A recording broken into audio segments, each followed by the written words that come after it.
Welcome to another episode of the Ultimate MBA Podcast, your go to podcast for business strategy, immigration, management, whatnot. My name is Sachin Mandot, and today we have Natasha Bhalla Jain with us. Natasha is a senior HR in Canadian tech space. She's over 15 years of experience into the area of HR. She has done a lot of things. She also helps new immigrants uh, with the know-how of how to land a job.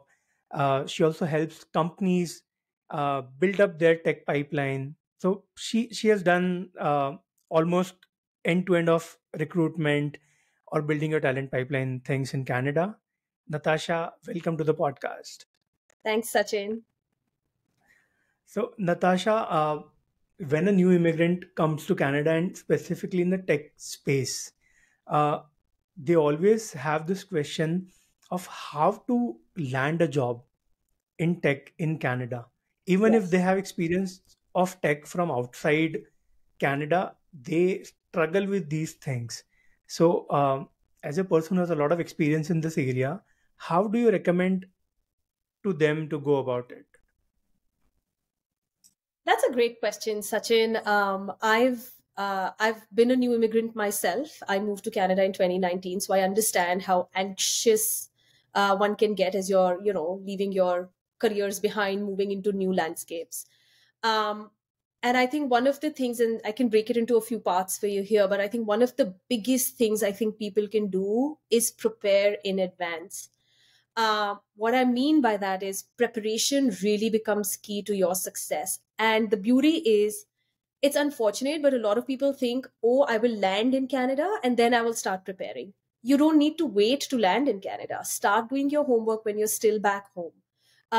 For example, if somebody wants to get into the tech space, get a Google spreadsheet ready.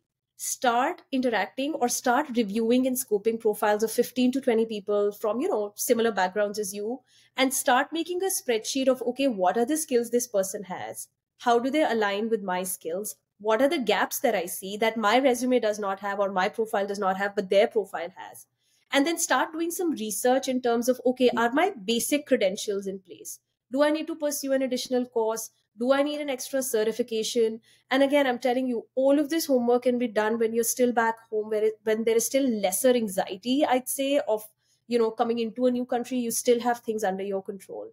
So I think one of the first things I would highly recommend is prepare as much as you can while you're still in your home countries, right? Related to that very closely, and how to really leverage that time, would be the second aspect, Sachin, which is about networking. Again, you don't physically need to be in Canada to network, right? Who do you network with when, let's say, you're still based in India? Reach out to people on LinkedIn, right? But here's the thing, don't be vanilla about it. Don't reach out to me from India saying, hey, can you help me find a job? I have 150 people who ask me that every single day. Make your introduction really exciting, make it interesting for me, give me some context so I am now more involved. I want to engage with you and say, okay, hey, thank you for seeking my guidance. uh, if you're coming in, let's say, for a software role, a software engineering role, then these are some of the things you can do. Do you have this with you? Do you not? What you've done is not network with me because I can land you a job the day you get here. What you've basically done is opened doors of communication. So while you're sitting back home, start sending these conversational sort of messages. Again, leverage artificial intelligence. It's massive. To customize that message if you need to, use the right prompts, make that effort when you're still back home, when the pressure of the move is still comparatively lesser.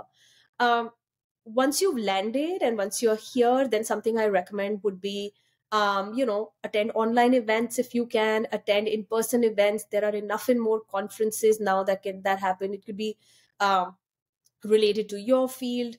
There's a ton of webinars that are available as well. So, see what is your area of interest, what are some of the things social media is recommending. I'm not saying go for all of them, right? You have to also pick your battles sometimes. But I think it's so important to start networking, because then that's what really opens up the doors for you. It may not open up immediately. Nobody's saying you land a job in 2 days just because you're networking. That's not the goal. The idea eventually is, how many conversations can I open, make it interesting enough so that I am at the top of the mind when I reach out to a person after 1 year and say, hey, Sachin, I saw your organization has this, new role that's opened up. Can you refer to me? And what you've basically done then is bridge the gap, which is so important. I'm going to take a pause here, Sachin. I forgot I the have a third question point. here. Yeah. And which is perfectly fine. But on the first point on networking, I think preparing is pretty good. On networking, uh, LinkedIn, while a lot of people are spamming, so to say, and they, how do you make yourself stand out? Like you said that customize the message, but then there's a lot of noise, so to say, Yes. in the number of messages. Yeah. Is there any And that's specific feedback? I know it is very difficult. Yeah, it's a very tricky one to navigate because it's very hard to distinguish genuine messages from someone who's let's say trying to sell you a product, which is why it's so difficult to it's recommended to have a conversation. So let's say you're a new techie, reach out to another techie, not saying can you help me find a job, or not saying, oh, I'm looking for a job, can you help me. What you basically then try and do is say, hey, I'm looking at new opportunities at the moment. I saw on your profile that you're a Salesforce admin expert. You've got like 5 certifications.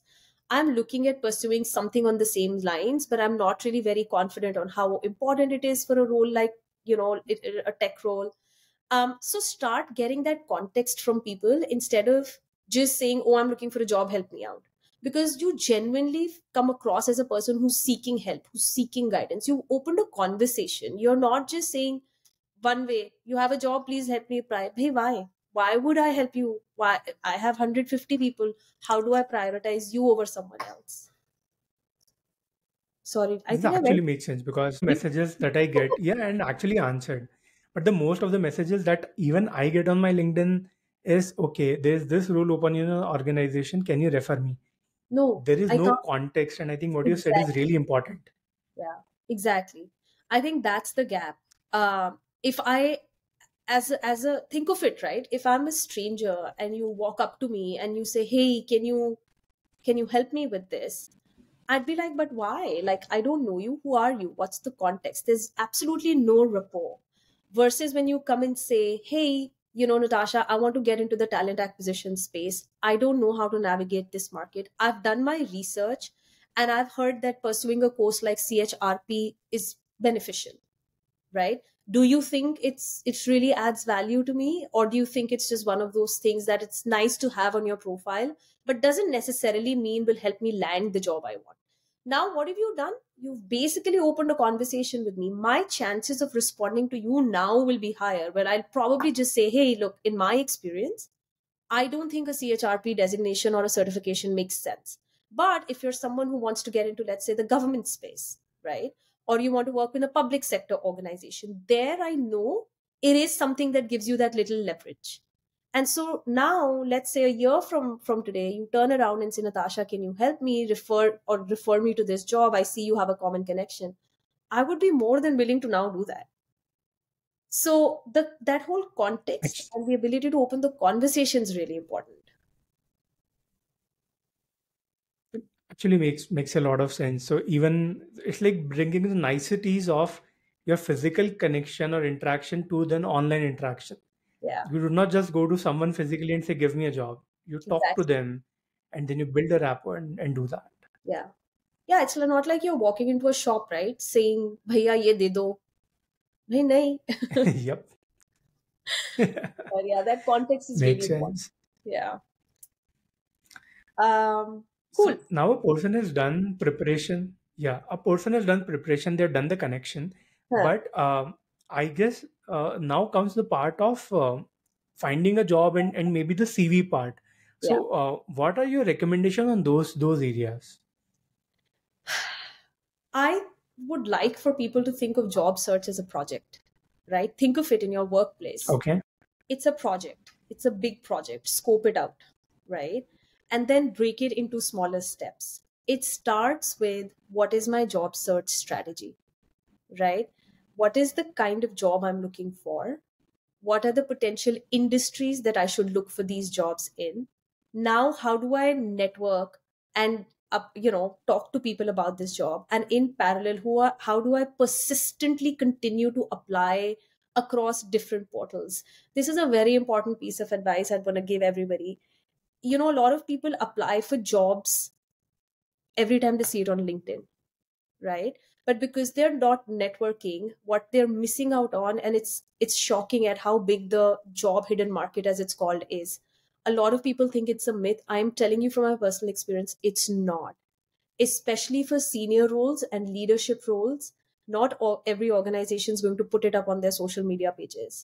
So it's so important to network, coming back to that same point, to really make sure you're having those conversations. The other aspect is apply for jobs as you see them, and don't just apply on one or two platforms. So don't just get stuck with LinkedIn, right? Apply for jobs via LinkedIn, via GitHub, Indeed. Basically, you're spreading yourself in a way where the visibility is gone up. What is a job hunt? Eventually, it's about your visibility, right? I need to see your resume to then be able to say, okay, is this guy a fit or not, and then go into the nuances of it. So what you want to do is go on as many platforms as possible, and just hit a quick Google search. I'm sure you'll find at least 10 that come up, and then put the word out there. It's mostly like saying you're gonna have to throw yourself out there. It's a competitive space, Sachin. We need to understand that. On an average, honestly, today for a job that I post, there's a minimum of 100 applications we receive a day. Now think of it, on a two people team in talent acquisition that we've got, we don't have capacity to see all 100. But if you haven't reached out to me, the chances of my ever getting back to you are zero any which way. So that's also a really important strategy to work with. I know it's exhausting. It's mentally very, very tiring, but you have to do. And don't just stop there.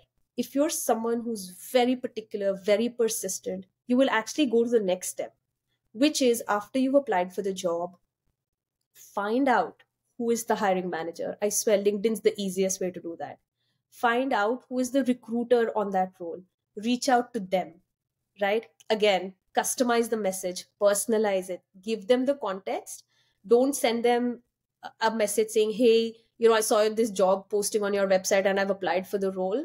Chances are the recruiter is never going to get back to you. Take that extra step and say, hey, I was interested. Here are the 3 things that I think align with what you're looking for, and I just wanted to make sure you could kind of review my resume. That context setting and going that extra mile, as exhausting as it may seem, is really important. And like I said, make it like a project plan for your life, for your career. Break it into the smallest steps, and don't give up halfway. Just applying for a job is not going to cut it, to be very, very honest and blunt about it. You really need to go the extra mile. Take that effort, connect with hiring managers, connect with common people maybe as well. That's super helpful too sometimes. And just see, how is it that I can reach the stakeholder? Like, how do I get to the decision maker, and how fast do I get there? So basically, one of the key takeaways that I heard was, don't just say that to HR that give me the job. Basically, you're saying that at least here's what I have. At least review my CV. Don't ask them directly for the job. Yeah, I mean, yes, Uh, yes. at, at least do that at least do that, because I feel I have these 3 things. I guess that you will at least be in top 10% of people out of those 100 applications in that way, if not the first. Yeah, again, it becomes a volume game after a point, Sachin, for an organization. So if you think of it from the perspective of the talent teams, it's a volume game. If I'm receiving 500 profiles, how do I distinguish you from any other? Right? And so then it becomes Yeah. a game of, in a sense, it's a game of numbers and volume, and saying, okay, if not the application, like the general application route, is there a different way, a better way that you can reach to me? Right? Because the hiring team is the ultimate gatekeeper. Like, we are the ones, honestly, and that's a big ownership that we have as well, where we are the gatekeepers saying, okay, this guy goes to the next stage, this person doesn't. And so if you're not reaching to me, or if you're reaching me with bland vanilla messages like 100 other people are, there is no reason for me to be able to get back to you. So the goal is, go that extra mile, customize, personalize, use artificial intelligence. I keep saying this all the time. Leverage that tool to define your message if you feel stuck. Uh, but still important to go that extra mile. Yep. Okay, a person has done all of that. Now, I think one of the most important thing that comes is the CV part. So, I'm not Yeah. going to ask how should they do it, but the question is, what are the common CV mistakes that newcomers make into Canada? Okay. Sachin, can I take a quick pause here? 1 second. I'm just going to grab some water. Yeah, yeah, you can take your time. Yeah. Also, before that, on the first question, I have one very important item to add, if we can do that, which is actually around Yeah. softs. Yeah. So the last item I want to add on that is, soft skills and cultural adaptation. Um, and I've seen this unfortunately happen a lot, but it's the reality when you're moving into different countries, right? If you feel you're not proficient in the local language, please be open to going through workshops, be open to going through language learning programs, seek that help. Because if you're not able to communicate and articulate what you're looking for, the chances of your cutting to an organization is very, very difficult. So I know it's a big aspect, especially as we move from different countries and have like different language proficiencies. um, that would be something really important that I would highlight and say it's something you should be open to. There's really no shame in it. It's not your native language, which is fine, but make sure you're someone who's open to saying, okay, if I want to build proficiency, if I really want to crack this interview, I at least need to be able to communicate with them. So that would be one. And the other piece related to that would also be cultural adaptation, right? Um, I know that, when I hired back home in India, verbose answers were something that we didn't mind. Like people would ramble on and on and on. And it's just the culture. So you understand that's how it is. Here, it doesn't work like that. When I'm talking to a candidate, I have a 30-minute window. I need you to be precise. I need you to be succinct. I need you to be prepared as you're having those conversations with me. So that is the other aspect of soft skills that I really want to encourage people to kind of take the time to prepare, reach out to friends, family, I don't know, interview coaches if you have to. But building that muscle is also very strong, and it's very closely related to your success in the workplace as well. So, this cultural part is very important because you also need to understand how to address someone, what Yeah. to say, what not to say, and being professional throughout the whole journey. Yes. Yes. And it's also, again, it's very subjective, right? Everybody says be professional, but what does it really mean? So that's why learning about the culture becomes really important. Um, India's a very different monster when it comes to the professional workspace. I think our expectations are very different. In India, also something that I used to observe a lot was we give a lot of weightage to demographics, like, what do your parents do, or what kind of education do you have, and you score big points on that in an interview process. I'm not kidding you. Here, it doesn't matter. You could be I am Ahmedabad. It doesn't matter to me if your background does not align with the job that I need you to do. There is no way I'm going to let you in and have you go through the interview process. And so that's the other piece that you need to understand as well, that here I always say this, Canada is a level playing field, right? Your background doesn't matter. What your parents did doesn't matter. What your partners do doesn't matter. It's about you. Do you qualify? Do I see you as someone who can do this job and do this well? It's really just about that. So, putting unnecessary weightage, even on our resumes, we write long stories. It's like 5-page resumes, 3-page. No, you need it to be one, maybe two. We don't need your photo. Unlike India, you don't need to add your personal details. That's all irrelevant information. So, culturally also, here people like being succinct, like being precise, and that's how you have to present yourself in the workspace. And don't reveal your personal details or your date of birth, your hobbies. I Hmm. think they are not needed on your resume at all. Nothing required. All we need is your name, broad location of where you are. You don't even necessarily need to tell me what city you're in. Um, your phone number, your LinkedIn profile, your work profile. If you've got any certifications, please obviously do mention those. Educational background, yes, doesn't make a massive difference, especially mid senior level roles onwards. But yeah, other than that, everything else on your profile is redundant. And I also want to, take this opportunity to share, on an average, an interviewer does not spend more than 20 seconds on a resume. So have you caught my attention in the first paragraph? 20 I know seconds. it's controversial. It is very controversial, but I can tell you from experience. If you can't engage me in the first few sentences of your resume, chances are that I'm not going to be able to go deep. Because you see, we need to keep our funnel moving. We are experienced, true. So those 20 seconds for us are a lot. I know some people do it for lesser. But I'm saying, 20 to 30 seconds, if your profiles hit me, it's hit me. If it hasn't, you know, uh, we will not be able to put you to the next stages. So, what are the most common CV mistakes that you've done on the CV so much that you wish that people don't do it anymore? Okay, like I was sharing with you earlier, I think the length of your resume needs to be crisp and concise. There is no hard and fast rule. I know there's a lot of conversation in the hiring space where people say it needs to be one page long. No, it doesn't need to be one page long. If you have a 15-year experience and you need to mention it on your resume, please do. But try and be crisp and concise as much as possible. Your resume is not an interview. You get into the details in the interview process. Your resume is basically a highlight into helping us understand that, okay, this person has the basic skill sets that this role requires. Now are we ready to move them to the next stages of the funnel or not? So I think length of resume is really important.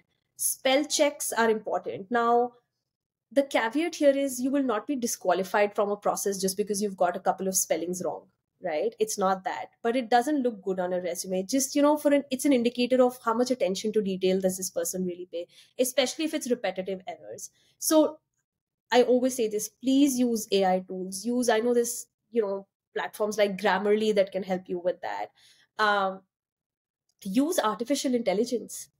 Honestly, again, Chat GPT, run 2 3 versions of your resume, and build it out like that, and you can say that restricted to, let's say, 100 words or 150 words or 200 words, and it'll give you those benchmarks to sort of work with. But also, a mistake I really now wish, and I'm learning through this as well, did not make, was copy paste what you find on these AI platforms. For a recruiter, because we do this day in and day out, it's very easy for us to recognize what is a resume that came copy pasted from ChatGPT, for example, or what is a resume that this person's really tried to modify to highlight their skill sets to us. You need to be smart with technology, right? For people who work on the other side, we're able to identify trends very quickly as we see the profiles. Also, Sachin, related to that would be, please do not lie. No matter what you do on that resume of yours, it may not land you the job you want, but please do not give false fake information. If you don't have a certification course but the job description says you do, um, it's fine to not mention it, because you will get caught in the interview process. At some point, in some stage, somebody will ask you something, and then that means that your chances of getting through that organization have really gone grim. So something I really, really hope and encourage people to do is do not lie, even if it doesn't get you the job. You'll find something else. I promise you that. Yeah. So I think Actually makes sense because you'll be caught anyways. you do, right? You Saying that you worked always on do. Salesforce for 10 years won't help because people have Yeah. started Because working see, on a certain technology only 5 years ago.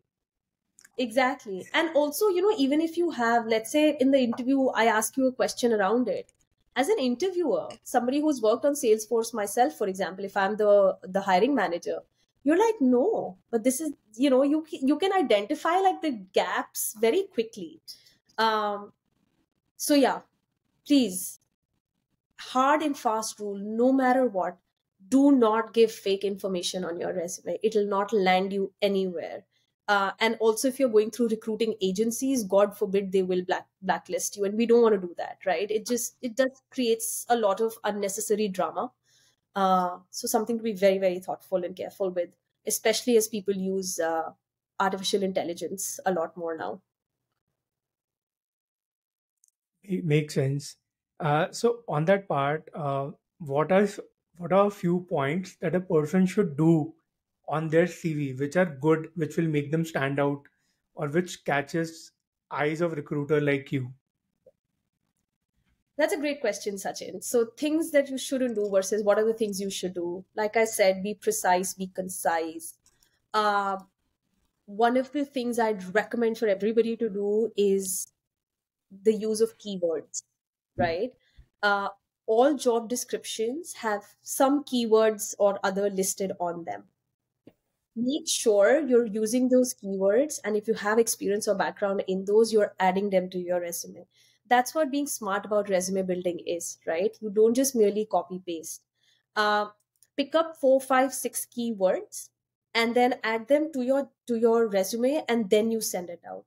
When you follow this up with, let's say, a LinkedIn outreach to the recruiter or the hiring manager, highlight those keywords there as well to say, hey, I applied for this role. Here are the 3 things or 4 things why uh, this job resonated with me. Could you take a look at my profile? Right. So I'd say one of the biggest things is use keywords.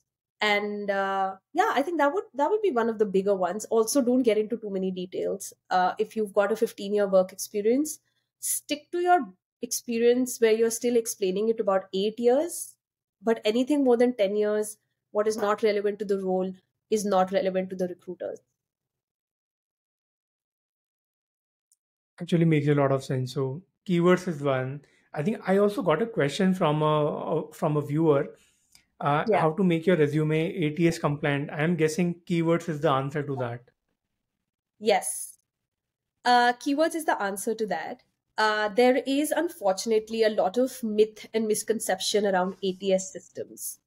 An ATS system is an applicant tracking system that is used by recruiters or talent acquisition folks. It's basically our database of when a candidate applies to a role up until it's closed, right? Everything is there in the ATS systems.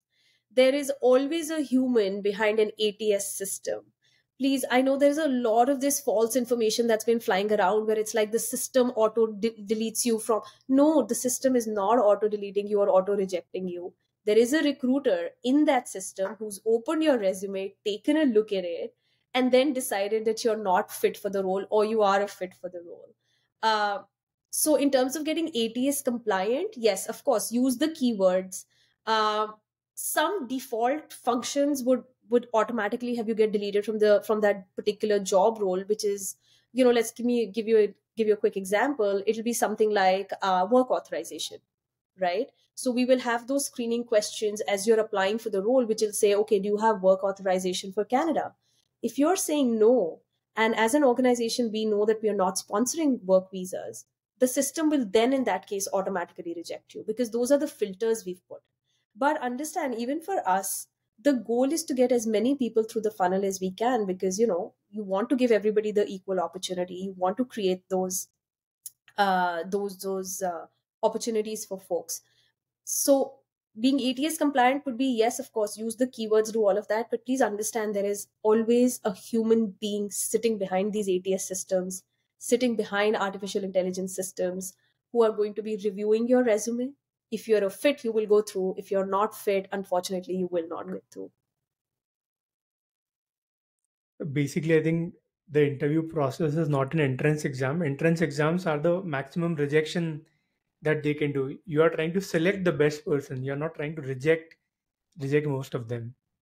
I think that's Yes, a mindset exactly. shift that people need to do. Exactly, Sachin. I think you've nailed it. I think recruiters get a lot of flack because the assumption is they just want to, like, remove us out of the system. We don't. We really want this role to get closed and we want you to have it. Like, why not? If you're aligned to it, if we are aligned to it, then we, of course, want you to be part of our organization. So, our goal is not to auto reject people. It honestly gives me no pleasure when I'm rejecting 200 people. It's a lot of work. It's a lot of also some days saying, okay, what am I missing? Like, how many, why are so many people applying for this job and why are they not cutting it? Like, is it on me? Can we do something better when we are defining job descriptions? Can we do something better when we're putting screening questions in application stages and application processes, because they're tedious. Not even for a second I'm going to say that applying for a job is easy. They make you feel like hundreds of questions, sometimes behavioral, situational. So it's a fairly exhausting process. But our goal is not to not hire you. Our goal is to hire you. And the mindset shift is that talent acquisition is on your side. We are on your side. You just don't. I know a lot of people in the market say different things, but no, we really want to partner with you more than you know. Yeah, I mean that's fair enough. I think apart from the meme culture, people should, so whatever you said now, tracking 30 minutes of this conversation, you're told about how to network, how to Yeah. make your CV, what not to do, how to reach out to the person, apply for roles, etc. I think this all of this comes from a mindset of you wanting more people to succeed and not to reject them out like an entrance exam, so to say. Absolutely, Sachin, and Uh, that's really the goal. So we've covered the job, the how apply or that part of it. But I had this question since I'm also working in tech. Yeah, What yeah. are the top tech skills that you're seeing in the market right now at this point of time? Okay. Again, great question. I'll tell you some of the popular ones with the caveat that the market's very dynamic right now, and a lot of these keep shifting. So it's important to stay abreast of what's happening in your industry. I know a really popular one, Sachin, has been Salesforce, and it continues to be that even as we move into 2024.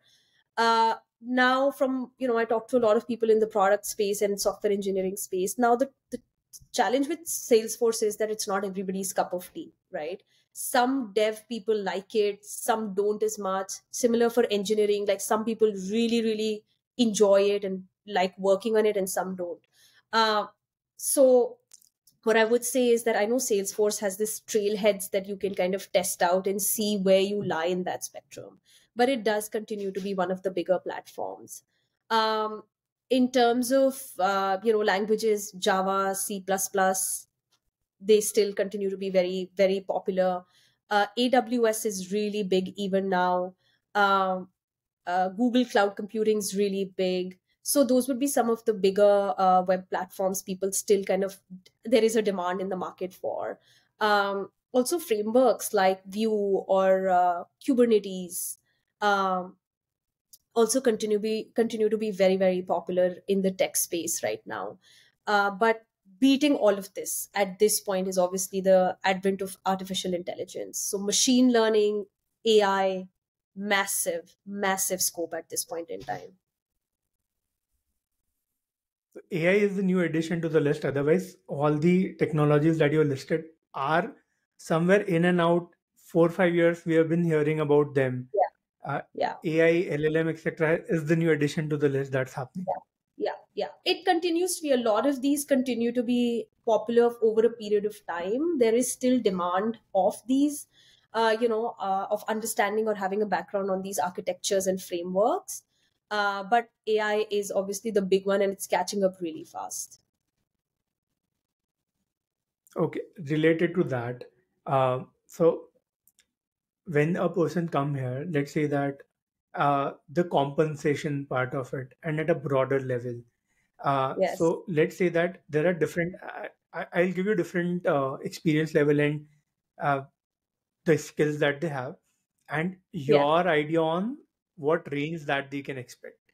Uh, so the first is back end or front end developers, 6 to 10 years experience. Like what's the compensation uh, in Canada on an average? I'm not saying the top ones, but on an average, what they can expect. Okay, I don't want these numbers to be used as ballparks, because you see they're variable to an organization, to a business, and also to an industry. Banking pays very differently than a public sector pays, or insurance pays. So it's important to have that understanding that these are only ballpark figures. Depending on the growth of your business, these could shift drastically as well. Um, Typically, what I see for front end, back end developers with about 5 to 6 years of experience would, it could range anywhere between, let's say, 80, 85,000, could go up to 120, 130 as well. So that's typically what we are seeing in the market. There's a lot of platforms one can log on to kind of verify these numbers basis exactly the role, experience, organization, industry that you're looking for. But I'd say that would be the higher, the ballpark for those sort of roles at this point in time. Of course, with more experience, that kind of And what starts to about go up. the ones that are higher? Yeah. So the Uh, ones above that can expect. yeah. So anyone with about 8-10 years plus, I'd say in this market, uh, could easily get like a 120, 130, right? It could be a great starting point for them. Uh, the market for tech is really big right now. And so which is why the compensations that are offered are also bigger. It is also competitive, but organizations have come to now believe, and this has been like a bit of a shift even in organizations, which is that if you want to hire good people, they come at a price. And so organizations are not lowballing candidates. And so it's very important. We were talking about how to prepare for interviews. It's one of the key things. It's one of the key questions you must be prepared for, which is when somebody in an interview is asking you, what is your compensation expectation? And if it's not listed on the website, for example, uh, be ready with some sort of research. Now, I'm not saying you have to turn around and say, my compensation expectation is 100. Counter them counter them and say, hey, I didn't see anything on your website. Is there a range that you're working with? Keep the dialogue open till they're able to disclose to you what their budget is. And that's a very important interviewing and negotiating technique as well. And you start that in your first conversation. It's so important. I know a lot of people hesitate talking about compensation. What's the range that you're working with? And it'll give you a ballpark. It'll give you a ballpark of where you can fit in. And then you can say, yeah, okay, this works with me, or I'm looking at the higher end of this range, or is there scope to extend this budget a little bit considering where I am at the moment. The only thing you don't need to do is, in North America, actually, you're not required to disclose your current salary. Again, huge shift from back That's a home. very, very important point. Very important tip. I'm telling you, you do not legally, you are not supposed to disclose your compensation. I know India worked very differently. In India, it's typically, how much are you at right now? Basis that they'll do an addition, make you an offer. Legally in Canada, you are not required to disclose what your current compensation is if you choose not to. And so it's on the organizations to tell you what the budget is and not the other way around. That's a great tip, actually. I mean, because you're doing it for a compensation at the end of the day. Absolutely. It eventually is that. And anybody who says I don't work for money is lying through their teeth. Everybody works for money. It's the blatant truth. We've just been trained to not say it. Right? That's the mindset shift. Where we've been trained all our life, and don't ask for money, don't talk about money. It is eventually a decision maker. If you give me 120 and another organization is giving me 140, and you're similar in terms of, your scale, scope, etc., what are the odds I'll come to a 120? Unless there's something drastically wrong with the 140 culture and I've got some inside scoop on them. But it's a no-brainer. You would go for a job that's paying you more. So talk about it, be upfront about it, and be bold about it. And so that little mindset shift also happens as you're having these conversations. As people move on to more their Canadian life or their North American life, they learn these things as they go along. Yeah, yeah. And I understand why they can also be nerve-wracking, right? Because in your head, from a candidate's perspective, you're thinking, oh, but if I give them a number, what if they reject me? Like, what if they don't put me into the next stages? So I understand where that hesitation comes from. And a lot of people have that, even if they're Canadian by birth, they still we still see a lot of hesitation when people are talking about money. But if it's an important factor, so talk about it, be upfront about it. And if it's not working in your favor, I promise you we will find something else. There is the hiring world is very cyclical. It's constantly evolving. One person will go, there will be a backfill who will come in. So if the culture is not agreeing with you, if the compensation is not agreeing with you, you don't have to go for it, or use it as a stopgap and keep interviewing. That's the other thing I want to tell people. Never stop interviewing. Please keep at it, talk to as many people as you can. You can say no, you have the power to say no to a job. But but always be looking, always. Super important. Okay, so Natasha, we talked about finding a job. We talked about salary negotiation. Is there something that you would want to add to this conversation towards the end? Proactivity is key in finding the right people, in connecting with them, and creating those conversations and creating that network.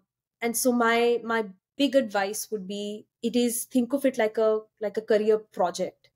Break it into small steps. Don't give up halfway.